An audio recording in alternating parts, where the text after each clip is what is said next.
बंगाल में आपने देखा होगा इलेक्शन हुए थे, वहाँ ममता बनर्जी भी जीत रही थी, फिर वहाँ पे जो है बीजेपी जीत गई। उसमें आप क्या कहना चाहोगे? क्या बंगाल वोट? का एग्जाम्पल ले लीजिए। बंगाल में 90 लाख वोट डिलीट हुआ है। मैं देख रहा था कि ये 90 लाख वोटर 11% बनते हैं रजिस्टर्ड वोटर से, जो पिछली बार इलेक्शन में थे। और इलेक्शन और विनिंग मार्जिन जो टीएमसी और बीजेपी के बीच में जो लास्ट इलेक्शन में था वो 10% का था। जब 10% मार्जिन होता है, उसमें से आप 11% डिलीट करते हो, तो आपने नतीजा तो पहले ही फिक्स कर लिया।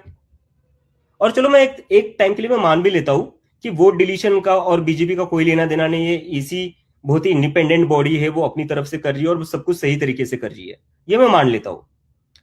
लेकिन एक मैं पैटर्न देख रहा हूं फिर। बंगाल में वोट डिलीट होते हैं, ममता बनर्जी हार जाती है। तमिलनाडु में वोट डिलीट होते हैं, एमके स्टालिन हार जाते हैं।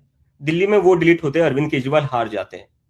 तो अगर बीजेपी की बात में मान भी लूं कि उनका वोट डिलीशन से कोई लेना देना नहीं है, हर बार ये बीजेपी को ही क्यों फेवर करता है? हर बार तो नहीं फेवर हो सकता है ना।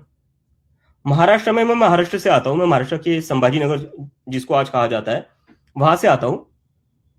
महाराष्ट्र में बीजेपी की जब पीक मोदी वेव थी 2014 एंड 2019, उसमें भी संकेत वो 100 सीटें क्रॉस नहीं कर पाए थे, वो भी शिवसेना जैसे स्ट्रांग पार्टी अलायंस में होने के बाद भी। और होता क्या है, 2024 के चुनाव में महाराष्ट्र में बहुत ही नाराजगी थी। ये मैंने खुद देखा, मैं खुद तब अपने घर पर था, मैंने देखी लोगों की बहुत नाराजगी थी।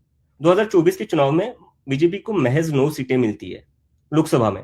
5 महीने बाद विधानसभा चुनाव होते हैं, 6 महीने बाद, उसमें बीजेपी 132 सीटें लेकर आती है, जो मोदी के पीक वेव पर भी वो लेकर नहीं आए थे।